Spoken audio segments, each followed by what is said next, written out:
Welcome to the Salmon Runs YouTube. Enjoy the video. You'll start by turning on your iPhone personal hotspot and confirming the SSID and password. This is the source network.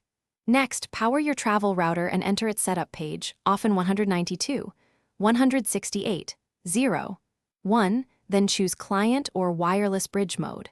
Once set, scan for the iPhone SSID and join it using the password. This makes the router act as a middleman. Do this now, because Roku needs a normal Wi-Fi access point on the other side of that bridge. Once your router is linked to the iPhone, change LAN settings so addresses don't conflict. Use DHCP or a separate subnet. This prevents routing errors. Then enable NAT or DHCP relay on the router if available, because Roku expects a normal home router providing IP addresses. Save settings and reboot the travel router. After it comes back up, have Roku scan and connect to the router's SSID just like any other Wi-Fi. Once done, Roku traffic routes through the router to the iPhone hotspot.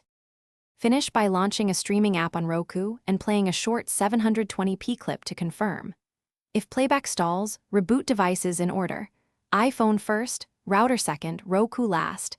This clears captive session issues and renews IP leases. Make sure your cellular plan allows tethering and that you're not hitting carrier limits. Also limit other devices on the hotspot to preserve bandwidth. If issues persist, check the router's firmware or switch bridge mode options. Those two often resolve stubborn connectivity problems. Thanks for watching.